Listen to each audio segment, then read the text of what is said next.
ಎಲ್ಲರಿಗೂ ನಮಸ್ಕಾರ. ಘನ ಸರ್ಕಾರದ ವತಿಯಿಂದ ಮತ್ತು ಅಜೀಂ ಪ್ರೇಮ್ಜಿ ಅವರ ಸಹಯೋಗದೊಂದಿಗೆ ನೀಡುತ್ತಿರುವ ವಾರದ 6 ದಿನ ಮೊಟ್ಟೆ ತಿನ್ನದ ಮಕ್ಕಳಿಗೆ ಬಾಳೆಹಣ್ಣು ಅಥವಾ ಚಿಕ್ಕಿ ವಿತರಿಸಿದ ಹಾಗೂ ಖರ್ಚು ಮಾಡಿದ ಮಾಹಿತಿಯನ್ನು ತಂತ್ರಾಂಶದಲ್ಲಿ ಯಾವ ರೀತಿಯಾಗಿ ಹಾಕಬಹುದು ಎಂದು ನೋಡೋಣ. ಸರ್ಚ್ ಬಾರಲ್ಲಿ schooleducation.karnataka.gov.in ಅಂತ ಸರ್ಚ್ ಮಾಡಿದರೆ ಈ ಒಂದು ಸರ್ಕಾರದ ವೆಬ್ಸೈಟ್ ಓಪನ್ ಆಗುತ್ತೆ. ಅದರಲ್ಲಿ ಡಿಪಾರ್ಟ್ಮೆಂಟ್ ಸಾಫ್ಟ್ವೇರ್ ಲಿಂಕ್ಸಲ್ಲಿ ಗೌರ್ಮೆಂಟ್ ಸಾಫ್ಟ್ವೇರ್ ಇಂಜಿನಿಯರಿಂಗ್ ಸರ್ವಿಸ್ ಅನ್ನೋ ಆಪ್ಷನ್ ಮೇಲೆ ಕ್ಲಿಕ್ ಮಾಡಬೇಕು. ನಂತರ Samagra Shiksha Karnataka web page open ಆಗುತ್ತೆ. ಸೊ ಅದರಲ್ಲಿ ಥರ್ಡ್ ಆಪ್ಷನ್ PM ಪೋಷಣ್ ಅನ್ನೋ ಒಂದು ಆಪ್ಷನ್ ಮೇಲೆ ಕ್ಲಿಕ್ ಮಾಡಿದರೆ ಮೇಲ್ಗಡೆ ಲಾಗಿನ್ ಮೇಲೆ ಕ್ಲಿಕ್ ಮಾಡಿ HM ಲಾಗಿನ್ ಅಂತ ಕ್ಲಿಕ್ ಮಾಡಿಬಿಟ್ಟು ಆ ಒಂದು ಶಾಲೆಯ ಯೂಸರ್ ನೇಮ್ ಪಾಸ್ವರ್ಡ್ ಹಾಕಿ ಲಾಗಿನ್ ಮೇಲೆ ಕ್ಲಿಕ್ ಮಾಡಬೇಕು. ಲಾಗಿನ್ ಆದ ನಂತರ PM ಪೋಷಣ್ ಅನ್ನೋ ಆಪ್ಷನ್ನಲ್ಲಿ ಎಗ್ SNF ಸರ್ವ್ಡನ್ನು ಸೆಲೆಕ್ಟ್ ಮಾಡ್ಕೋಬೇಕು. ಸೆಲೆಕ್ಟ್ ಮಾಡಿದರೆ ಆ ಒಂದು ಶಾಲೆಯ ದಾಖಲಾತಿ ಸಂಖ್ಯೆ ಅಲ್ಲಿ ನಮೂದಾಗಿರುತ್ತೆ.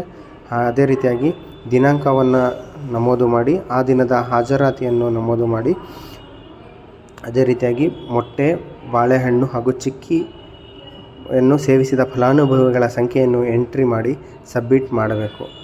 ಸಬ್ಮಿಟ್ ಮಾಡಿದ ನಂತರ ಕೆಳಗಡೆ ನೀವು ಸಬ್ಮಿಟ್ ಮಾಡಿದ ಒಂದು ದಾಖಲಾತಿಯಲ್ಲಿ ಬರುತ್ತೆ. ಒಂದು ವೇಳೆ ಅದು ತಪ್ಪಾಗಿದ್ದರೆ ಡಿಲೀಟ್ ಮಾಡಿ ಮತ್ತೊಂದು ಸಲ ನೀವು ನಮೂದನ್ನು ಮಾಡಬಹುದು.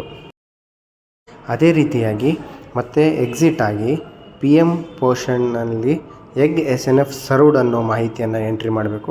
ಈ ಒಂದು ಮಾಹಿತಿಯಲ್ಲಿ ನೀವು ಪೂರಕ ಪೌಷ್ಟಿಕ ಆಹಾರಗಳನ್ನು ಖರೀದಿ ಮಾಡಿರುವ ಬಗ್ಗೆ ಈ ಒಂದು ಎಂಟ್ರಿಯನ್ನು ಮಾಡಬೇಕು. ಇಲ್ಲಿ ಖರೀದಿ ಮಾಡಿದ ದಿನಾಂಕ ಪರ್ಚೇಸ್ ಡೇಟನ್ನು ಹಾಕಬೇಕು. ಪರ್ಚೇಸ್ಡ್ ಸಪ್ಲೈಡ್ ಯಾವುದು ಬೈ ಸ್ಕೂಲ್ ಅಥವಾ ಬೈ NGO ಅಂತ ಸೆಲೆಕ್ಟ್ ಮಾಡಿಬಿಟ್ಟು ಐಟಮ್ ಬಂದುಬಿಟ್ಟು ಮೊಟ್ಟೆನ, ಬಾಳೆಹಣ್ಣು ಅಥವಾ ಚಿಕ್ಕಿನ ಅಂತ ಸೆಲೆಕ್ಟ್ ಮಾಡಿ ಎಷ್ಟು ಕ್ವಾಂಟಿಟಿಯಲ್ಲಿ ನೀವು ಈ ಒಂದು ಪೂರಕ ಪೌಷ್ಟಿಕ ಆಹಾರವನ್ನು ಖರೀದಿ ಮಾಡಿದ್ದೀರಿ ಅನ್ನೋದನ್ನು ಎಂಟ್ರಿ ಮಾಡಿ ಯಾವ ಮೊತ್ತಕ್ಕೆ ನೀವು ಖರೀದಿ ಮಾಡಿದ್ದೀರಿ ಅಂತ ಎಂಟ್ರಿ ಮಾಡಿದರೆ ಟೋಟಲ್ ಕಾಸ್ಟ್ ಅದು ಆಟೋಮೆಟಿಕ್ಕಾಗಿ ಬರುತ್ತೆ. ಅದ ನಂತರ ಸಬ್ಮಿಟನ್ನು ಮಾಡಬೇಕು. ನೀವು ಪ್ರತಿಯೊಂದನ್ನು ಸಪ್ರೇಟಾಗಿ ಎಗ್, ಬನಾನಾ ಮತ್ತು ಚಿಕ್ಕಿನ ಒಂದು ವೇಳೆ ಅದೇ ದಿನ 3 ಪೂರಕ ಪೌಷ್ಟಿಕ ಆಹಾರ ನೀಡಿದ್ದಲ್ಲಿ 3 ಸಪ್ರೇಟಾಗಿ ಎಂಟ್ರಿ ಮಾಡಿ ಸಬ್ಮಿಟ್ ಮಾಡಬೇಕು. ಒಂದು ವೇಳೆ ನೀವು ಮಾಡಿರ್ತಕ್ಕಂತಹ ಏನಾದರೂ ಎಂಟ್ರಿ ತಪ್ಪಾಗಿದ್ದಲ್ಲಿ ಡಿಲೀಟ್ ಮಾಡಿಬಿಟ್ಟು ಮತ್ತೊಂದು ಸಲವನ್ನು ಅದನ್ನು ಎಂಟ್ರಿ ಮಾಡಬಹುದಾಗಿದೆ. ಈ ಒಂದು ಕಾರ್ಯವನ್ನು ಪ್ರತಿನಿತ್ಯ ಮುಖ್ಯ ಗುರುಗಳು ನೀವು ಪೂರಕ ಪೌಷ್ಟಿಕ ಆಹಾರದ ಮಾಹಿತಿಯನ್ನು ಎಂಟ್ರಿ ಮಾಡತಕ್ಕದ್ದು.